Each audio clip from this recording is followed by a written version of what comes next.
上神，喝茶。嗯。娘娘，娘娘，果然是你！奶奶等了你300年，你终于回来了。太子殿下，这结魄灯果然是圣物，做的娘娘一丝都没差的。这位仙子，你应该是认错人了。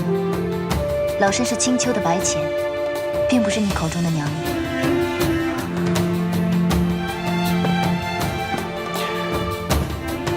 奶奶，这位是青丘的白浅上神，他会在院中暂住几日，便由你来服侍了。起来吧。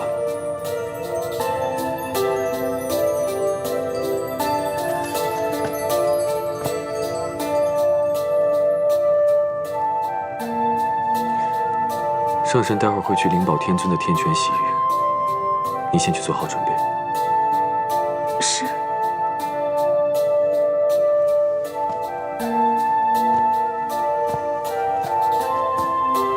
你先去休息一下，我去把阿离抱过来。好。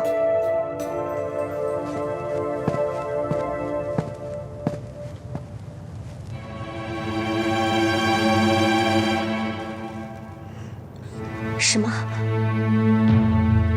白浅上神来了九重天？是啊，娘娘，刚才进了南天门，如今已经入了一览芳华了。你说什么？一览芳华？那个地方，君上不是从不让人靠近的吗？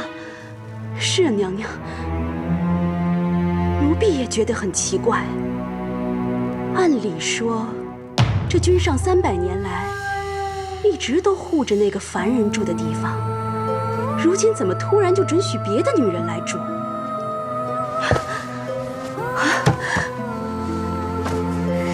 心诺，我觉得这个白浅比我想象中的要难应对。娘娘为何这么说？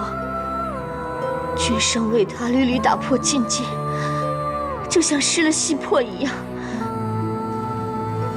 我之前还安慰自己，说没关系，起码君上心底最爱的是一个死人。可是现在，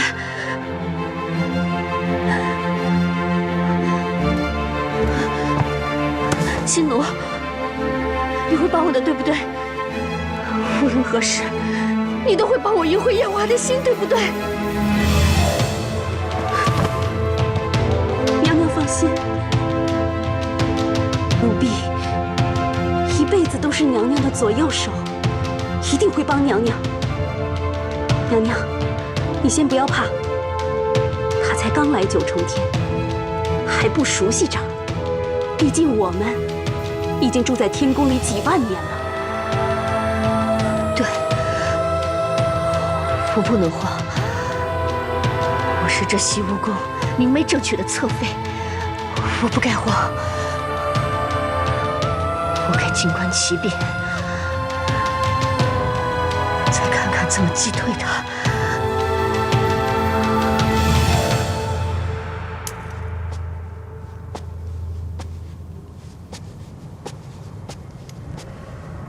你们太子殿下一直这么喜欢桃花吗？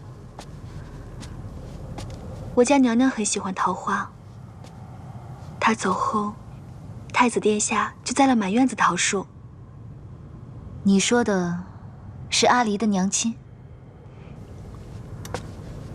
上神也听人说起过。我初次见到阿离的时候，他就已经告诉我了。我家娘娘她生下小殿下后就离开了，小殿下从小就是奴婢带大的。娘亲，你来啦。奶奶，你怎么了？没事，奴婢说话，请上神恕罪。如今团子的亲娘已香消玉损，再享不了灵儿绕膝之乐，却让我这个做后娘的白白捡了个便宜，必是看得这小仙娥心中不忍了。好一个忠肝义胆的小仙娥！娘亲抱抱。娘亲呢，身子不大好，让你夫君抱吧。阿离知道了，娘亲又有了小宝宝，对不对？书上就这么写的，说有一位夫人怀了小宝宝，他们一家人就都不许她再抱别人家的小孩来抱。她动了，对，胎气。你这个算苗高的小娃娃，怎么连胎气都知道啊？阿离，是谁给你看这书的？是程昱借给我的。又是程昱。这程昱真是个妙人。就算是上神有了身孕，小殿下，你脸红个什么劲儿啊？本天孙高兴了，娘亲有了小宝宝，本天孙就再不是天上最小的一个啦。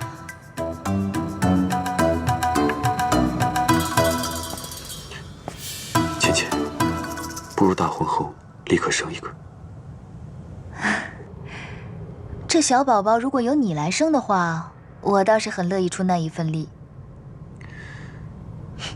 既然阿离也来了，不如我们一起去上清境吧。走。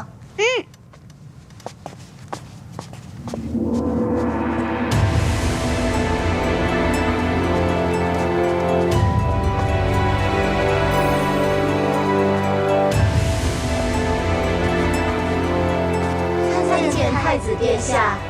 夜华，若是用你正妃的名义来这泡，能有几个仙娥引路？10个，怎么了？我觉得我的接品不升反降，这可不是笔好买卖。若是我们继任了天君天后，便有24个仙娥为你引路，再添上4个心灵手巧的，给你搓背。这听起来还不错。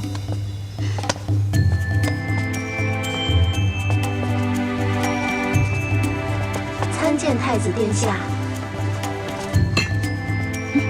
此处竟有酒喝。这些酒是国酒，如果阿离要喝，你可以喂他喝一点，但万不能让他喝多了。时令的蔬果们也都可以给他吃一点，但每样只能吃半个。你这既当爹又当娘的，真是不容易。这么多年，习惯了。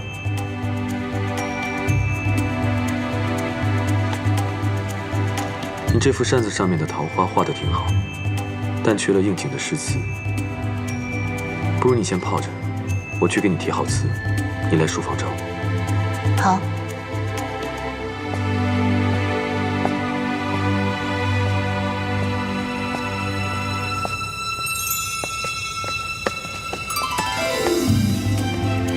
娘亲，夫君怎么走了？不同我们一起泡吗？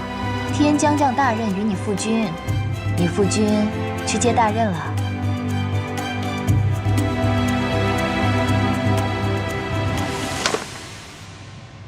I don't ever slow up, no I don't take shit. I got no love for the fakeness. If you wanna play tough and wanna hate this, I'll always show up. I don't ever slow up, no I don't take shit. I got no love for the fakeness. If you wanna play tough and wanna hate this, I'll always show up and make a statement. I don't ever slow up, no I don't take shit. I got no love for the fakeness. If you wanna play tough and wanna hate this, I'll always show up and make a statement. Everything I do so instinctive and so passionate. Every word I move so descriptive like an adjective. I got a vendetta against people who patented being negative when you should be getting after it. I got facts over tracks, this and that. Spitting slow, spitting fast. I could roast, I could gas. Think I'm okay at last, but I don't know if that can erase all the past. And the pettiness, a reflection of the emptiness. Hilarious, you think you're worth my time, you're delirious. Mysterious, because you hide behind a fake exterior. Inferior, you know I'll always be a bit superior. Get off of me, this ain't no humble brag.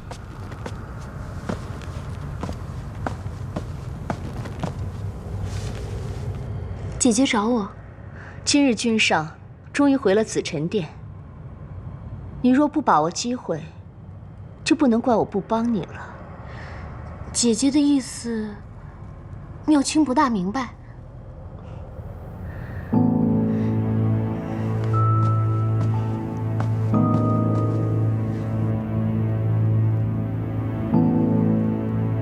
这是一宗给君上的补汤。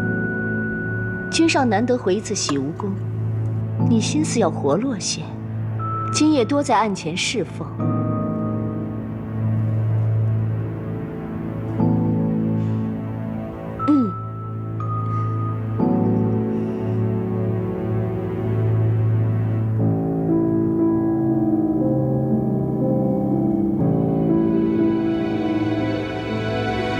如若君上动怒，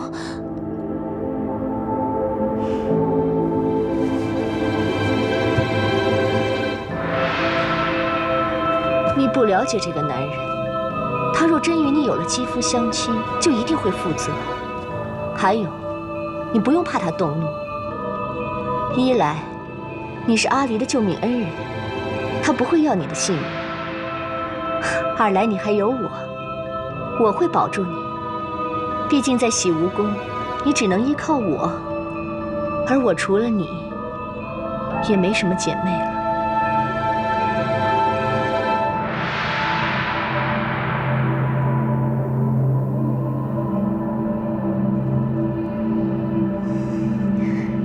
谢谢姐姐。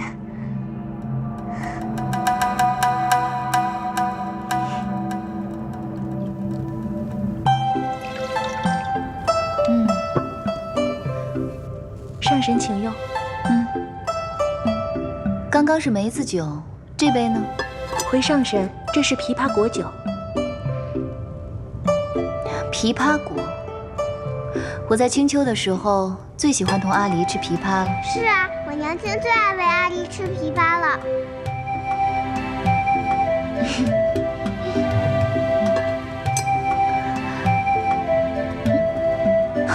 醉了啊？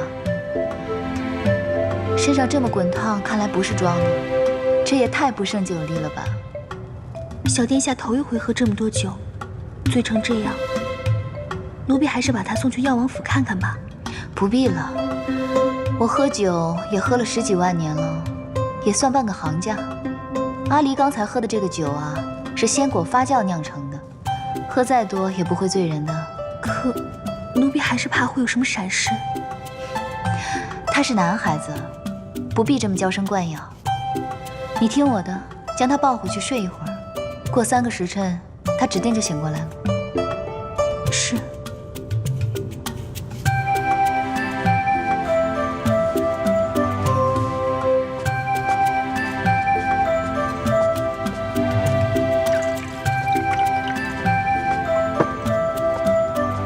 上神请用。这小婢女竟对救主如此忠心，她的救主已经走了有200、300年了吧？回上神，奴婢并不清楚洗蜈宫的事。太子宫中的事情，你们都不知道吗？奴婢只听说，当年洗蜈宫发生了桩事儿，当时的仙娥和侍卫们都被天君贬居下界仙山了。看来天君为了掩盖这件事，还真是想得十分周全，连仙娥都换了。难怪我在青丘只听说夜华极宠爱素锦，宫中再没有任何妃子，才理所当然地以为他唯一的儿子是素锦生的。老身此番初次来到天宫，并不熟悉这里的路，还请这位仙娥带路，去太子殿下的书房。上神请随奴婢来。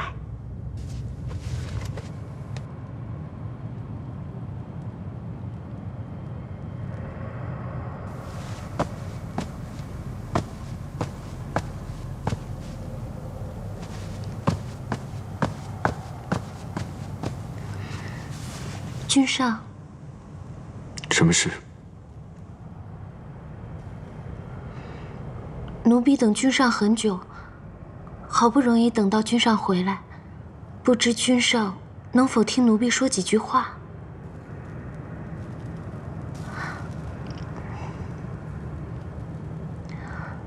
当初妙清因为救了小天孙，因此侍奉了君上几日饮食起居。这算是妙清的福分了。可是妙清因此却要求君上，让奴婢来洗蜈宫做婢女，妄想能得到君上的垂青。这是妙清的错。妙清决定今日离开九重天，回到东海。今夜就将这一盅羹汤，当做妙清最后为君上做的了。不知君上能否把它喝下，算是了断君上与妙清的这一段缘分呢？本君与你并无缘分，但你与阿离有救命之恩，你我也算是主仆一场。这个汤，就算是了断吧。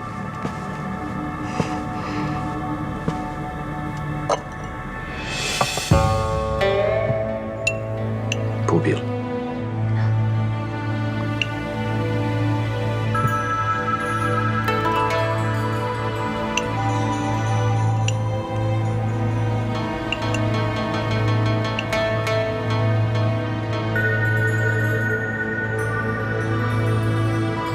你是不是很想本君喝下去？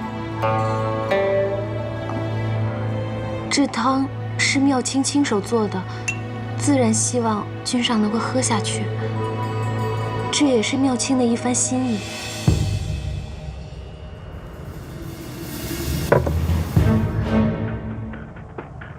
君上为何？本君想先问你几个问题。不知君上要问什么问题？前些日子，你回了趟东海。妙清因为很想念兄长，所以回去探望。你可知道，你去探望兄长那日，东华帝君正在凡间渡劫。不知道。那日东华帝君在凡间被人推了下去，同时白浅上神也被人推了下去。他当时周身法力被本君所封，险些淹死。是吗？好险。是好险。你可知道白浅上神在这四海八荒是什么样的身份地位吗？青丘、天族都不会放过推他的那个人。妙清，你真不害怕你们东海你的兄长会因此获罪吗？你真不怕你会因为谋害上神被永坠畜生道吗？妙清一时糊涂，求君上恕罪。若不是你对阿离有救命之恩，你真以为你能活到今日吗？是妙清糊涂，求君上恕罪，君上恕罪啊！再来，你告诉我，这汤里面放的什么？这汤里是能让君上喝下之后与妙清欢好。这么厉害，谁给你的？是奴婢从凡间买的。凡间？你真以为凡间这种药对本君管用吗？妙清只是……君上，臣妾听宫娥们在议论，说君上在责罚妙清妹妹，也不知妹妹究竟犯了什么错，但想必一定是并无恶心，可能是太过思慕君上所致。还望君上能看在妹妹曾救过阿离的事情上，饶过她这一次吧。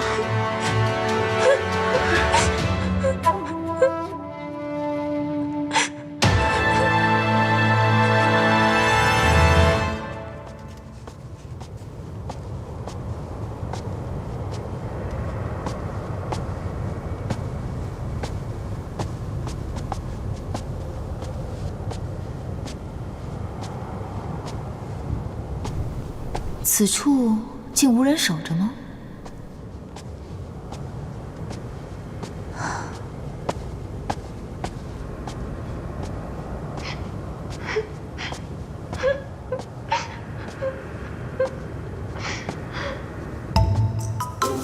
该不会当头鸿运又让我撞上别人闺阁斗趣吧？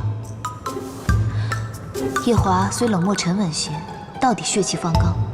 这天上的一众仙娥又都生得不错，他夜里对着一案的枯燥公文，定然十分烦闷。晃一抬头，见着一位眉目似画的小仙娥在一旁红袖添香，自然是要云雨一番。我还是避一避吧。浅浅，你这一来一去的到底要做什么？那扇子我已经提好词了，你进来拿吧。罢了，倒是要看看你能桥上的仙娥是如何仙姿。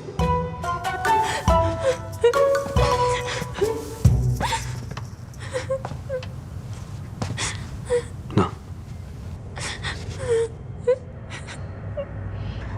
这是唱的哪一出啊？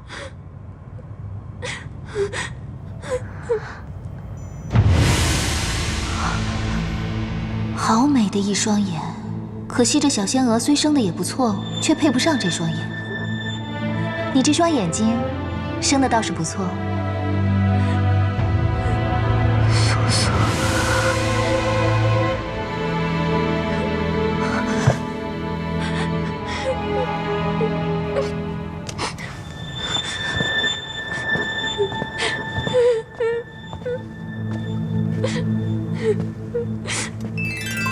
妙清公主，本君这洗巫宫实在腾不出任何位置来容你了。明日一早，你便回东海。只要你不再做什么出格的事，本君对过去既往不咎，也算是还上阿离的救命恩情。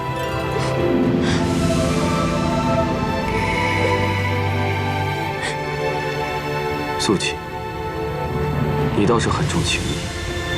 如果你实在舍不得妙清公主，不如向天君请一道旨，请天君将你一同嫁去东海，你看如何？君上，是妙清一时迷了心窍，才会用下了秦瑶的羹汤来勾引君上。君上，不管你怎么罚我，我都不会反抗的。哪怕是每日里7749道天雷劈石，妙清都不会怕。只求君上不要让妙清离开这洗巫宫。妙清这一生的夙愿，就是能留在君上身边，一辈子伺候君上啊！娘娘，娘娘，上回妙清认错了你，你帮了妙清一次，这一次，请您再帮帮妙清。娘娘，妙清公主既然跪了我，如若我跪回去，也是拉不下这个脸的。少不得要说两句。你说。其实这个事情，真的不是妙清公主一个人的错。你当初明明知道她对你有情，还要把她带到天上来。我知道，你是为了报阿离的恩，让她躲过她的婚事，等她想清楚了再回东海。但她不一定是这样想的，她一定觉得你对她也动了心。你既给了他这个念想，又扮作正人君子，迟迟不肯动手，少不得便要逼着他亲自动手了。但是当初他说进来洗巫宫当个婢女便心满意足，恋爱中女子说的话，你也信的？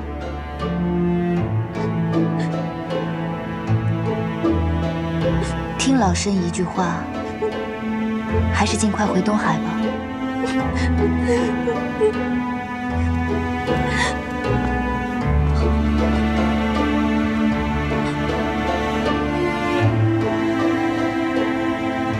她是本君的妻，也是这洗巫宫唯一的娘娘。她既然如此说，妙清公主还是回东海吧。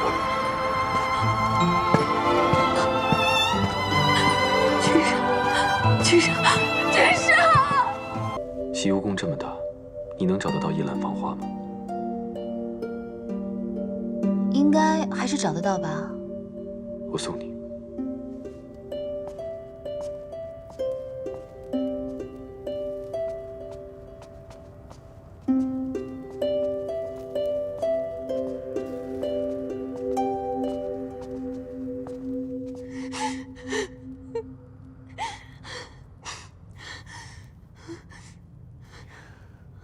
娘娘，娘娘，求娘娘求求君上，都是娘娘让妙清这么做的呀！娘娘，你说，是本宫让你这么做的？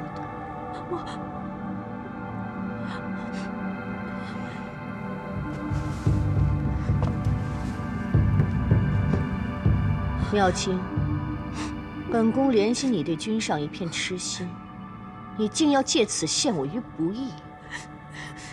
娘娘，娘亲不是这个意思。本宫真是错看了你。娘娘，刚刚妙卿口不择言，求娘娘恕罪。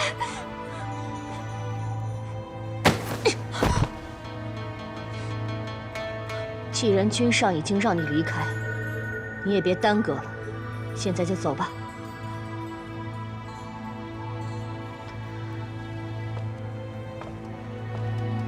娘娘。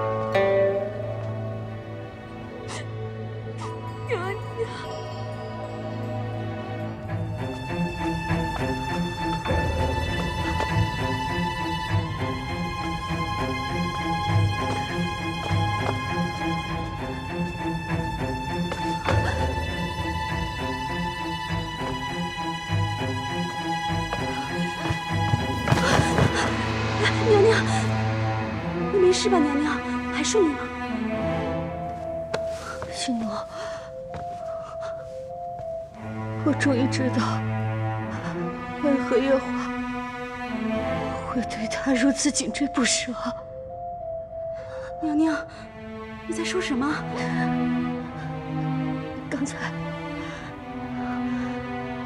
我刚才看到了青丘白浅，你可知道他长得像谁？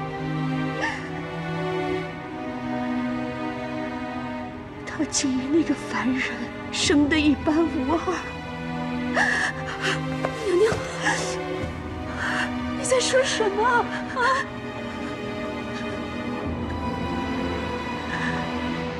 素素，就是素素，他竟和那个素素生得像极了。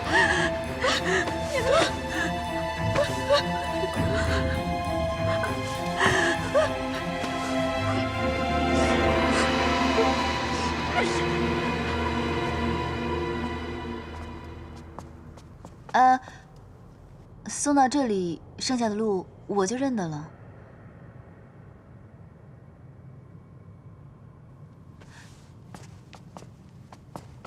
哎，接下来的路我真的认得了。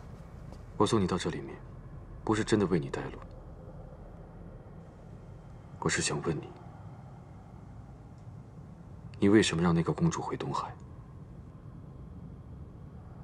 不是你也希望她回东海吗？只是因为如此吗？你这样问我，我倒不知该怎么答你了。果然如此。果然什么？我没有忘了之前对你的承诺，我会记得帮你纳几方侧妃的。只是，既然你不喜欢这公主，那便让她回东海就是了。说起来，这公主心机确实沉了些，今日能对你下情药，改日不知道会做出什么惊天动地的事情来。这后宫还是清静点的好，你说呢？我原本就不该问你这话。方才将你叫入屋内，是为了让你促一促，却未想到你由始至终只是在看热。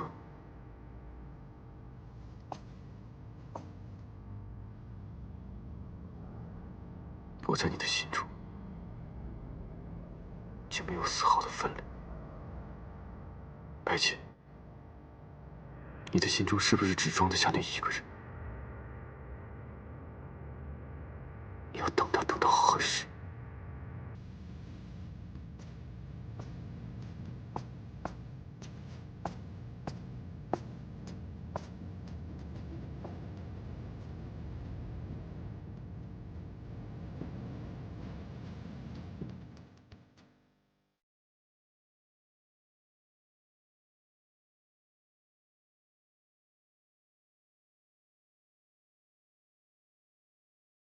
我在你的心中，竟没有丝毫的分量。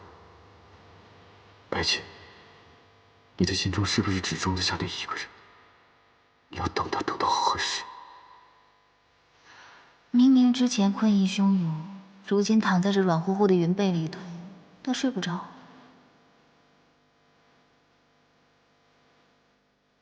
我在你的心中，竟没有丝毫的分量。白姐，你的心中是不是只装得下那一个人？上神，上神，上神，上神！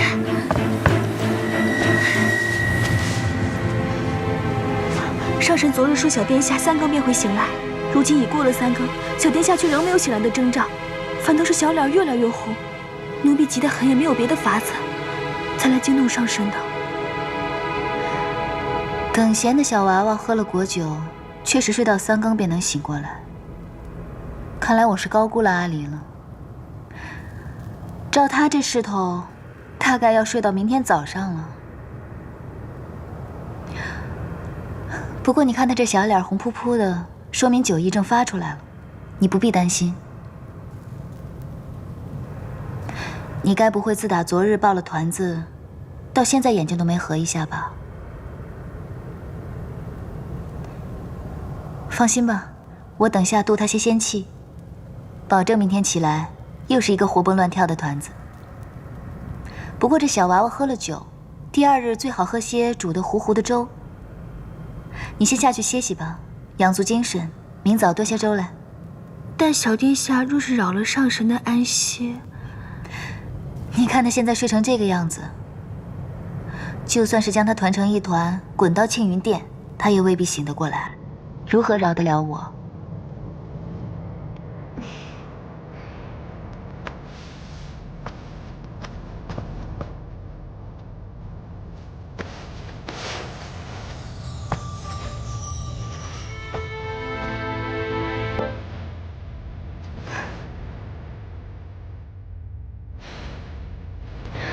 照顾小孩子真不是件容易事，这夜华也真是颇有耐心的。来，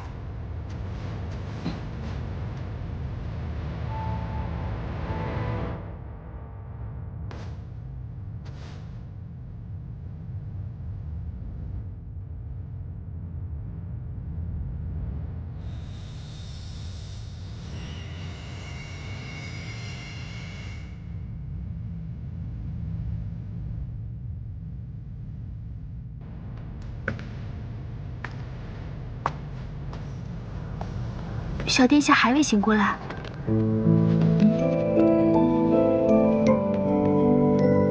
真是辛苦你熬了这碗粥了。这粥放凉了也不好，上神还未用早膳吧？若是不嫌弃，且请尝尝奴婢的手艺。不必了吧？这粥奴婢熬了2个时辰，若是倒了就可惜了。况且上神稍后还要去上清静的天泉，空着送去也不好。你说的也是，那我便尝尝吧。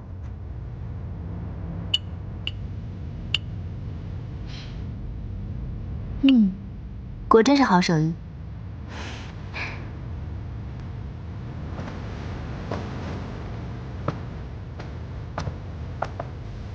上人，这么大阵仗，灵宝天尊真是有心人啊。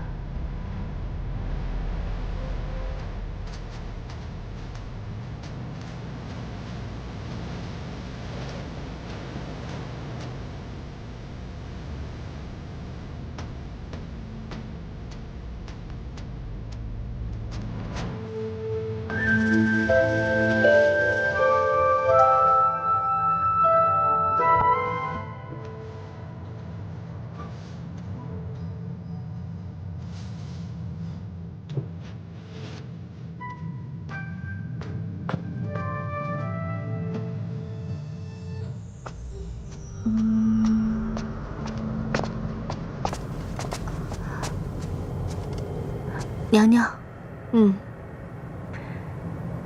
本宫晨间散步，受一股纯然的仙气指引，不经意就走到了这儿。怎么，这一览风华里来了什么贵客吗？回娘娘，是白浅上神。是青丘的那位姑姑。你怎的也不去我宫里通禀一声？回娘娘，君上吩咐，任何人不得打扰姑姑。不用怕，本宫明白你是个老实人，只是你不懂，本宫是这洗梧宫唯一的侧妃，而姑姑她又是未来的太子妃，这于情于理，本宫都应该去拜见才是。娘娘，君上吩咐过，任何人不得靠近一览芳华。只是今日青丘的这位姑姑来了，作为晚辈，我不去行礼问安，这岂不是会坏了我们天宫的礼数？况且我也许久没有见过小殿下了，恰好去看看。可上神已经去上清境了，小殿下也还歇着，娘娘就别进去了。上清境？灵宝天尊的上清境，不是已经关闭许久，竟重新开了吗？君上说上神在异界大战一场，受了伤，这才去天泉疗伤。是吗？那本宫更要替君上好好招待这位上神了。那晚些时候本宫再来。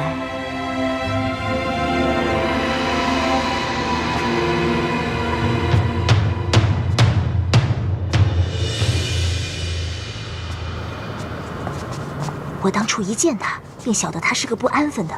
那东海上来的妙卿，昨夜果然出事了。也不知道他到底犯了什么事。听说昨天夜里，我们娘娘还去为那妙卿求了情，在君上的书房里跪了半夜。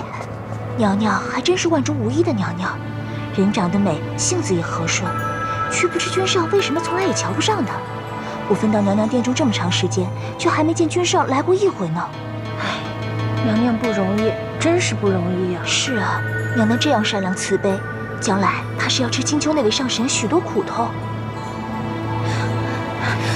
听他们说完，你可听说青丘那位上神，像是已有14万岁了？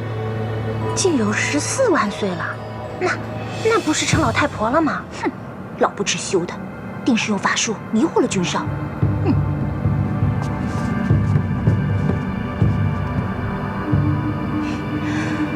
我依稀记着，这天宫里有一道规矩，是不得妄议上神，是不是？是。这两个宫女太不像话了，惹怒上神。动怒倒是没有，只不过偶然听到别人这样说，不大顺耳罢了。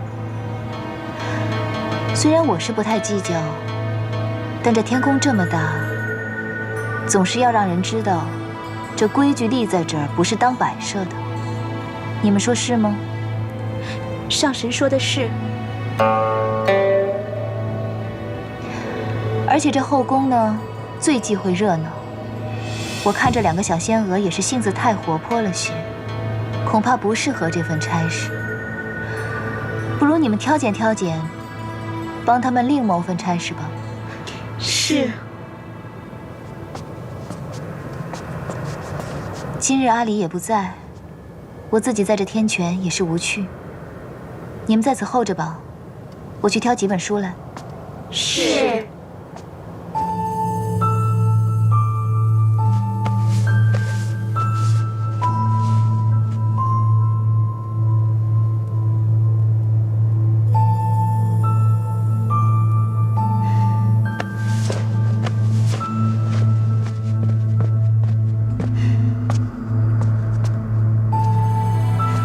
你是不是给阿离喝酒了？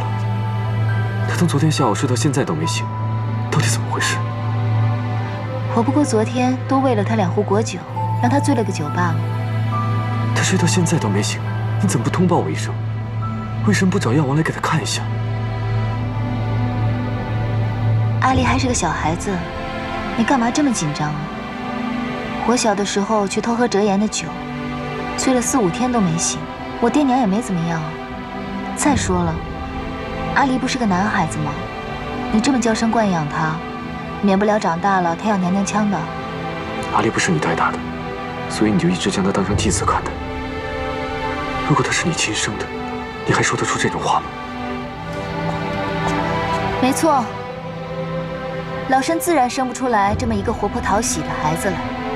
只可惜生了阿离的那位烈女子，已经跳下了诛仙台。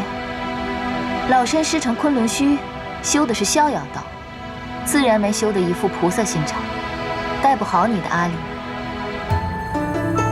我记得夜华君的那位侧妃，心地倒是善良的很，肯定能将阿离照顾得很好，免得在我这里吃亏了去。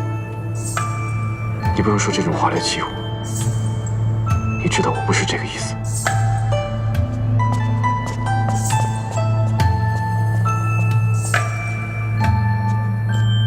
一大早就被2个天族的奴婢编排也就罢了，回来还要被天族的太子教训。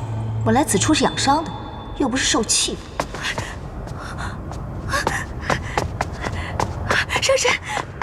上神可见到，方才是谁从这院子里出去了？怎么了？慢慢说。上神责罚奴婢吧，都是奴婢的错。上神对小殿下这般好，就算是奴婢的主子再生，也会感念上神的。此番若因了奴婢，让小殿下栽在素锦娘娘手里，那奴婢就……你刚刚说团子栽到素锦手里，是什么意思？是奴婢着急了。方才上神前脚刚刚走，素锦娘娘就来了，说是受了仙气指引，来一览芳华看看贵客，顺便看看小殿下。那素锦来见我？是。可君上早在300年前就说过，素锦娘娘是不得靠近一览芳华的。素锦娘娘这些年也一直遵守着规矩，可今日不知怎么的突然就来了，奴婢死活拦着才将她拦住。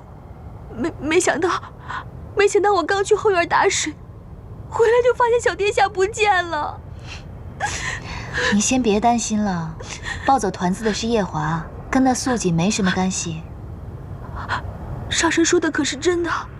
我骗你做什么？若真是那素锦把团子抱走了，我早就去抢回来了，还留在这安慰你吗？那便好，那便好。不过话说回来，看你如此提防素锦，这素锦可是与团子他亲娘跳下诛仙台这件事情有什么干系吗？天君明令了，任何人不得提起此事。当年知道这件事的仙娥，都被派去各仙山，不在天宫了。好了，你不必说了，我也懂了。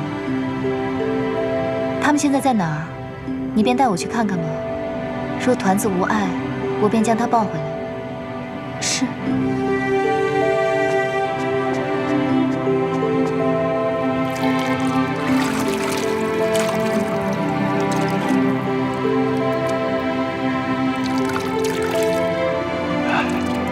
君上不必担心，小殿下只是酒量太浅，没什么大碍，在这醒酒汤里泡一泡，黄昏之前就能醒过来了。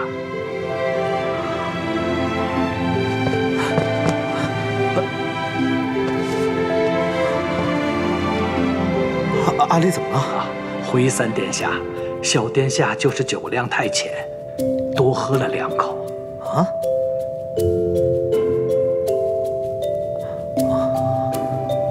好，你先下去吧。是。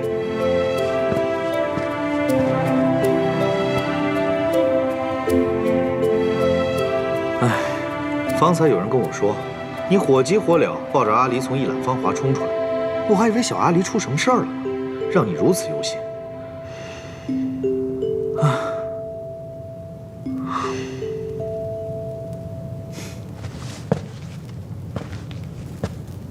我以为你把白浅带到天上来，也算好事将近，会心情愉悦呢。可看你这脸色，也没好到哪儿去啊。是因为要做新郎官焦虑了？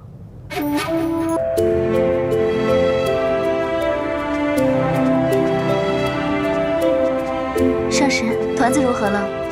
回上神，小殿下如今已醒了。醒来了，为何不跟你一道回来？君上说，小殿下方才泡了药汤，今夜就留在紫宸殿了。那今天就不送过来了？罢了，我还是去看看吧。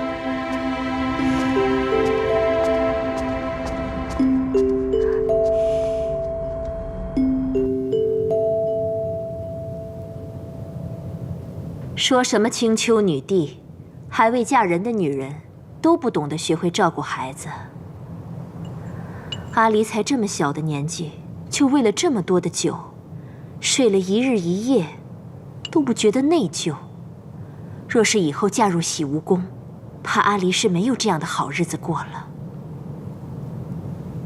青丘的人大多善吃酒，他并非有意而为。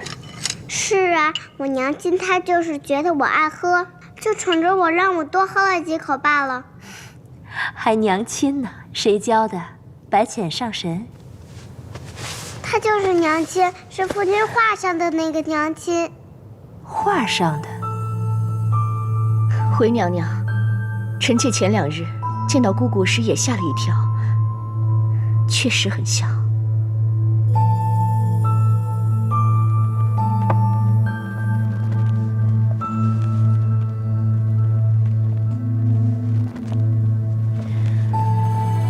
总想让你忘了300年前的事情，如今你心里有了这个上神，本宫反倒忐忑不安了。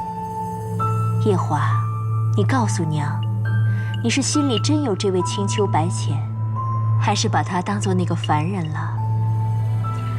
母妃多虑了，夜华的妻子便是天君赐婚的白浅，儿臣从未把她当作别人。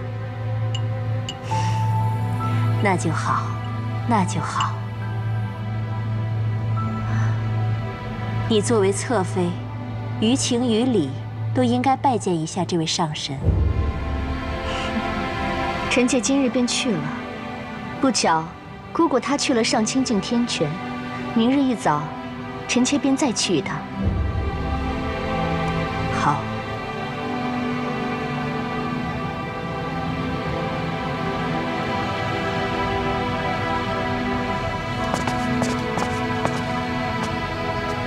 上神，平日2位不是贴身伺候吗？今日怎能守在殿外了？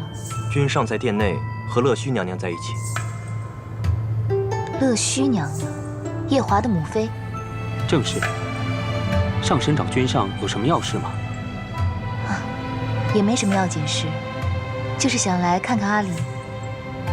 那要不要属下去通报一声？不必了，我迟些再来吧。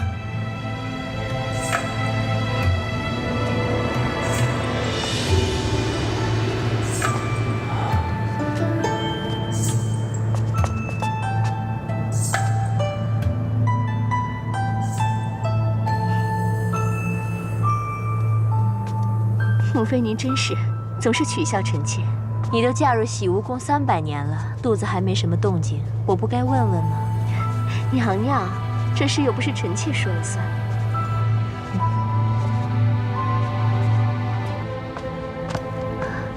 上神醒了。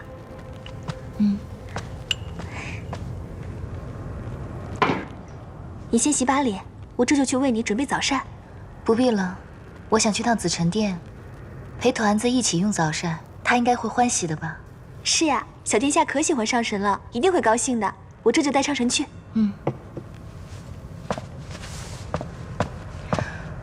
罢了，我还是去上清境吧。上神怎的不去陪小殿下了？毕竟不是自己亲生的，稍有怠慢又要被人批评，还是避避嫌吧。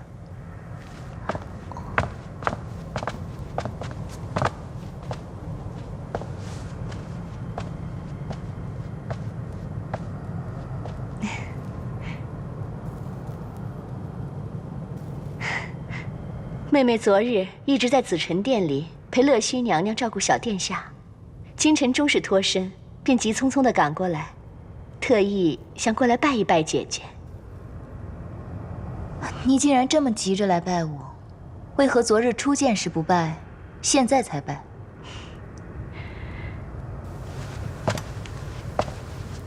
这天宫与别处有些个不同，若是一场慎重的参拜，必得收拾出合宜的礼度，方能显示出参拜者的虔诚。这按照天宫的规矩，姐姐方值天宫，妹妹便该来参拜的。只是这件大事，君上从来没同妹妹提起过，是以昨日初见，竟没能认出姐姐来，殿前失仪，倒让姐姐笑话了。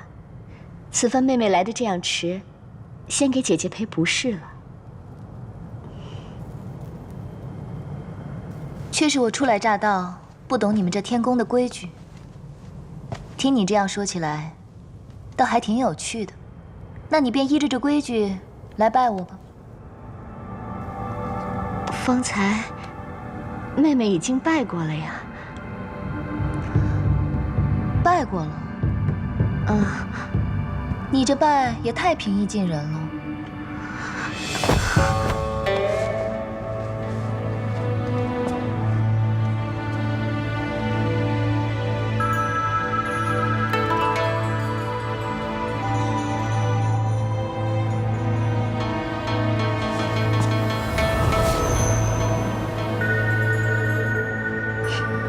你这又是做什么？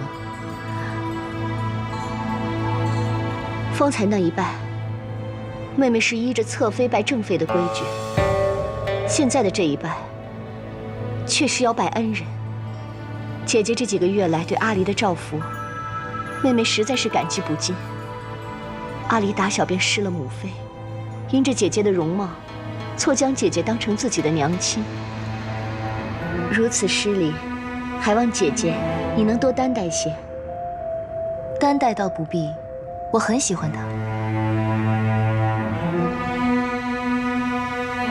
君上对阿离的母妃用情很深。当年阿离的母妃跳诛仙台，君上便跟着一同跳了下去。被折颜上神救回时，在紫宸殿一躺就是60多年。姐姐，你看，这一揽芳华丽满院的桃花，就是君上为了纪念阿离的母妃所种下的。君上这200多年来，本有一时是愉悦的。姐姐，你既然同阿离的母妃长得像，妹妹觉得这实在是个缘分。方才的这一拜，也是盼着姐姐你能够早日同君上成婚，以慰藉君上那颗已经死了一半的心。这侧妃倒真是机灵得很。这是要说我青丘白浅能得夜华如此倾心相待，只是因为和阿离娘亲长得很像。亏得我在凡界游荡时瞧了许多这样桥段的戏本子，方能入木3分地领会他这个话背后的意义。你既和我推心置腹地说了这么许多，我也应当同你讲几句心里话。姐姐请说。素锦，你心里所求的东西，并不是人人都想要的。做神仙，还是不要太聪明的好。姐姐说的话，妹妹听不太懂。听不懂是吧？听不懂的话，回去闭门思过几日，自然便懂了。是。先别急着起来，我还有几句话要提点你。我这个人呢，一向受四海八荒众仙朝拜，依的是我们青丘的礼。你若说要来正经的拜我一拜，需提前3日沐浴更衣，吃斋焚香，3日后方可向我行3跪9叩之礼。这礼是麻烦了些，但若是你那夫君夜华来拜我，我也是受得起。只是我一向不喜欢小仙们这样来拜我，我觉得太过繁琐，依手心意到了便可。所以你下次若是说来正经的拜我，还是行我们青丘的礼了，不必跟我提天宫的规矩了。都是妹妹疏忽了。再者，我阿娘之前并未给我添过什么妹妹，你年纪轻轻叫我一声姐姐，叫得我心里不太舒服。所以，你还是跟着规矩，叫我一声上神吧。上神，你退下吧。是。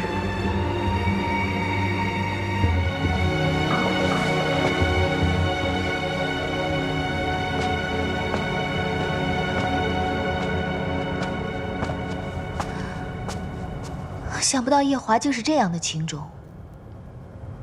当初他应该是爱团子娘爱得深切，若我推断的没错，团子娘应该是被这素锦逼得跳了诛仙台吧。以夜华的性子，怎么没将这素锦给劈了？上神料得不错，是劈过一回。你说什么？那时，君上方醒过来，身上不济且万念俱灰，没有一丝活气息，整日只一个人关在殿中，连小殿下也不理。可不过2个月，天君便令一顶轿子将素锦娘娘抬进洗梧宫。那一日，君上将一把冷剑刺入她的胸膛，天君及时赶来，将她救了回去。后来，他由天君保着，成功入了洗梧宫。君上一直把他当成养着我家主子眼珠的一个罐子罢了。眼珠？他那双眼珠，便是从奴婢命苦的主子身上偷来的。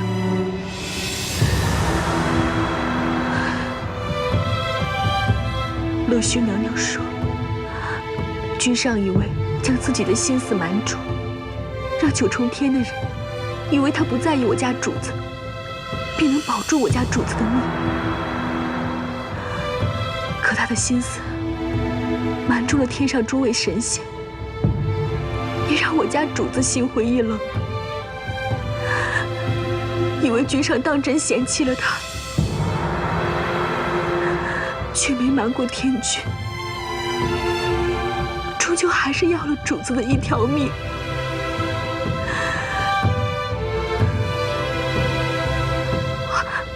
奴婢失言。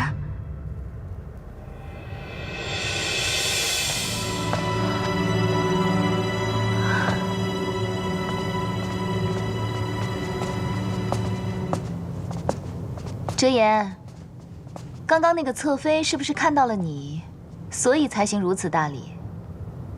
很多年没见你使小性子了，啊！今日我来听这墙角，却听得很有收获。哼，你四哥常常埋怨我当初不应该送你去昆仑虚，送错了，说你不过就是学个艺，怎么学得整个人不太灵光了，完全没有当初他待你时的天真活泼了。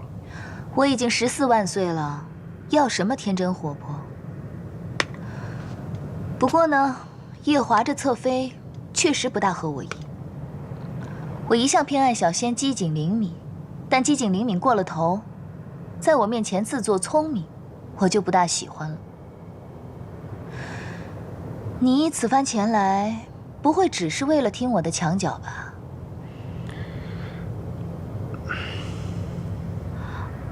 奴婢先去上清静，后着上身。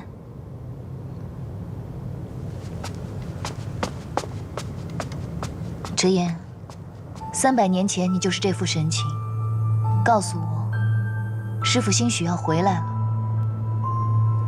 当初我就空欢喜一场，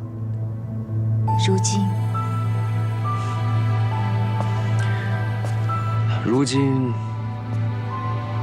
我告诉你，墨渊真的要回来了，你也不寂寞。你当真不是在骗我？丫头，这次绝对不是骗你的。前些日子，我跟珍珍去了趟西海，办了一趟事情，在那里遇到了西海大皇子。那时候我就发现这西海大皇子身上的仙气很不一般，于是我就施了仙法，查探了一番。结果查探下来，竟被我发现他是2个人，醒着的那个是他自己，睡着的另一个如何？另一个便是你师父墨渊。你怎么知道的？你年少时也曾跟我学过这门法术。西海大皇子身上沉睡的另一个人，我随着他的源头追随过去，查出他是由一片一片破碎的灵力结合而成。试问这4海8荒，还有谁能够凭着虚无缥缈的灵力，将一个破碎不堪的人一片一片的重新结合起来？那也就是墨渊才有这个本事。再者，他是父神的嫡子，我是父神养大的，从小我们两个便在一起，他的仙气，我自然是熟悉的很。从前你曾经跟我提过，说墨渊灰飞烟灭之前，曾嘱咐你们10几个师兄弟等他。我一直以为那是他留给你们的一个念想，直到昨夜我见到他，才真正叫我佩服。墨渊这辈子从没让人失望过，这才是峥嵘男儿的本色。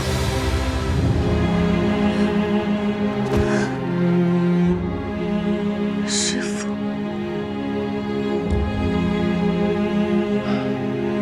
他花了7万年才到今日这个模样，如今还有一点散，需要借旁人的仙力继续调养。想必也是因为如此，墨渊才沉睡在西海大皇子的身体里，借以调养。只是不知，那西海大皇子可担得起师父？这西海大皇子的身体只不过普通尔尔，他一身的仙力，除了要供自己修养，还要来分散调养墨渊。日子久了，渐渐就把身体拖弱了。墨渊如果真的要醒来的话，恐怕还要7、8千年。只是，这师父为何要挑大皇子？墨渊选择西海大皇子，自然有他的道理。我还记得这西海大皇子年幼时曾经欠下墨渊一个恩情，此番就当是他报恩吧。何况这西海二皇子本来就是你大师兄，就当他哥哥替弟弟报了师恩。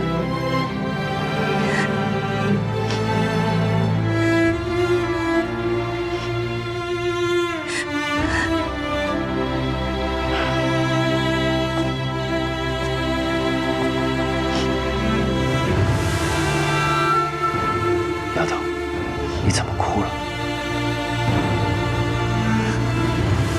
这件事情，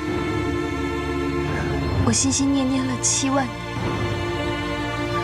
我真的怕又是空欢喜一场。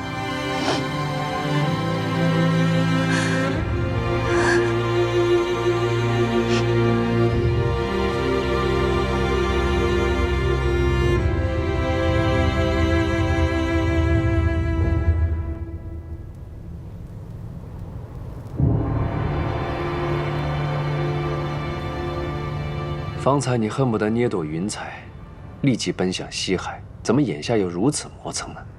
方才听完你说的这番话，我实在没办法好好的待在这9重天了。就算师父还没有醒过来，我也想去看一看他。只怕你突然离开，没法对你未来的夫婿交代。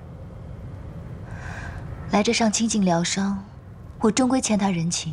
若是不告而别，显得我没度量；若是去告别一番，罢了。夜华君，多谢这几日的招待。芊芊，你真的要离开我了吗？上神留下这一封信就走了。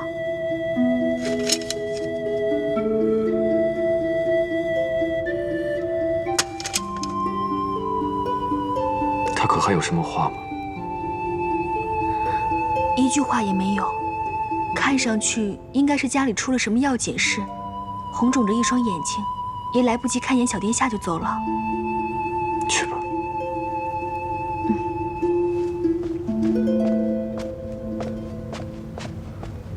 他不是刚来吗？怎么忽然又走了？有件事他回青丘去处理。哦，那你心情无碍吧？我在这里候了一盏茶的时间，等你帮我解决一件棘手的事。究竟什么事能让三叔说出棘手2字？就你的表妹，知月公主现在正在父君的大殿里折腾，哭着喊着要下凡去与帝君一道受戒。能管住她的，只有天族太子夜华君你了。